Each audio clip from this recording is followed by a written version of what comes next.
हरे कृष्ण कृष्ण कृष्ण हरे हरे, हरे राम राम राम हरे हरे।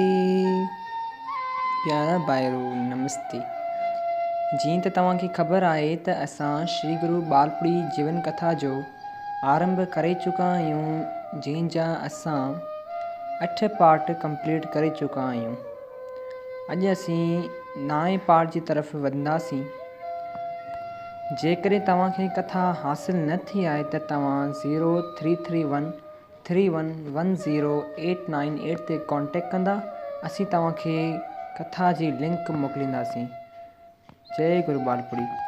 अचो त अॼु जी कथा शुरू कयूं। अॼु असीं गुरु बालपुड़ीअ पंहिंजे भक्तनि ते केतिरा महिरबानी आहिनि, इन जे बारे में वाक़ियो ॿुधंदासीं। इहो वाक़ियो आहे 7 तारीख़ 9 महीनो 2023 जो। इतवार जो ॾींहुं हुजे ऐं घरनि जो मेलो हुजे। उते गुरूअ जा केतिरा ई शेवादारी हुजनि। तंहिं मां हिकु शेवादारी ॾिठो त हिकु मुस्लमान मर्द ऐं औरत हिकु ॿार सुधो पैदल अची रहिया आहिनि ऐं गुरू जी समाधि ॾांहुं श्रद्धा सां वञी रहिया आहिनि, जेके गुरू जे लाइ फ्रूट गुल ऐं ॿियो सामान खणी आया आहिनि। मथे रुमाल ॿधल। जॾहिं अंदरि दाख़िल थिया त उहो शेवादारनि जो ॿार इंतज़ारु पिए कयो। जीअं ई उहे 2 ॼणा ॿाहिरि आया, दसि घर वारी सरी वारनि जी पाथारी ॾांहुं वेई। उन शेवादारी हुन शख़्स खां पुछियो त तव्हांजो नालो छा आहे?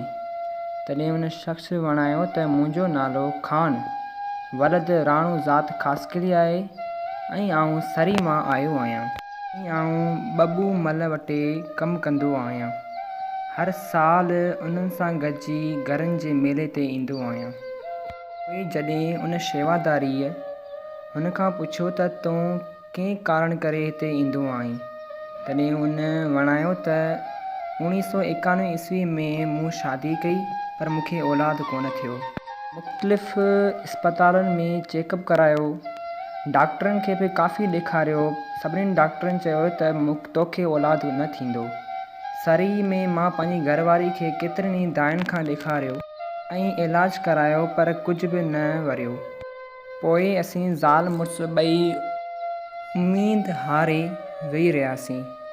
पोइ 1998 ईस्वी में आउं ज़ाल समेत सेठियुनि सां गॾु घरनि ते आयुसि त सेठ जी घरवारी मुंहिंजी घरवारी खे गुरू साहिब जी खाक खणी ॾिनी ऐं चयो त हीअ खाक खा ऐं गुरू खां अरदास कर त गुरू तुंहिंजूं मुरादूं सभु पूरियूं कंदो।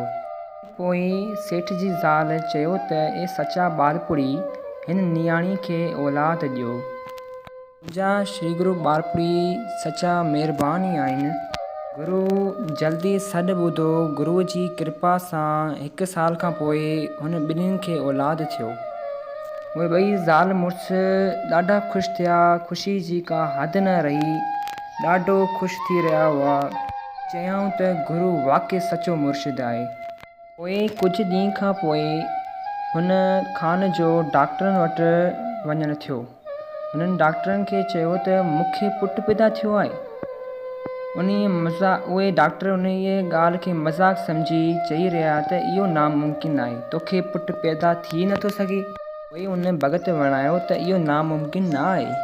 मुंहिंजो सचो बालपुड़ी मूंसां गॾु आहे, उहो सचो मुर्शिद आहे जंहिं मूंखे पुटु ॾिनो आहे। इहा ॻाल्हि ॿुधी डॉक्टर ॾाढा हैरान थिया। पोइ उन भॻत शेवादारी खे चयो त 1999 खां वठी हर मेले में आउं ऐं मुंहिंजी ज़ाल छोकिरे समेत गॾिजी सरी खां घरनि ते पंधु ईंदा आहियूं ऐं अची शेवा बि कंदा आहियूं। बोल श्री गुरु बालपुड़ी सद सवाई की जय।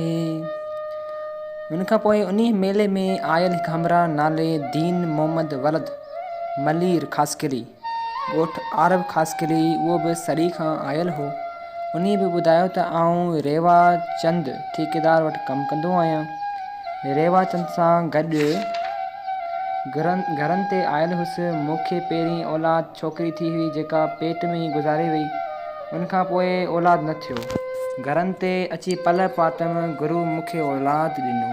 पोइ मूं बि पंहिंजे पाण सां इहो वाइदो कयो त आउं हर साल पंधु ईंदुसि ऐं शेवा कंदुसि। पोइ मूंखे गुरू औलाद पुटु ॾिनो आहे। 1998 खां हर साल मेले ते पंधु ईंदो आहियां। गुरू बालपुड़ी सिध सवाई पंहिंजे भक्तनि सां हमेशह गॾु आहिनि।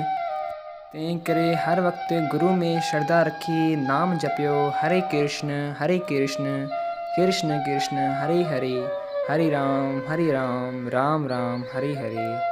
प्यारा ॿाहिरो, हिकु वेनिती आहे, जेकॾहिं तव्हांखे इहा कथा पसंदि आई आहे तव्हां ज़रूरु शेयर कजो ऐं पंहिंजे ॿारनि खे हरि नाम जो सिमरन ज़रूरु करायो। ऐं हिकु ॿी ॻाल्हि त असां यूट्यूब ते गुरमुखी लर्निंग जे नाले सां हिकु चैनल खोलियो आहे, जेका सिंधी ॿोली में गुरमुखी जेका पंजाबी में आहे उहा सेखारी वेंदी आहे।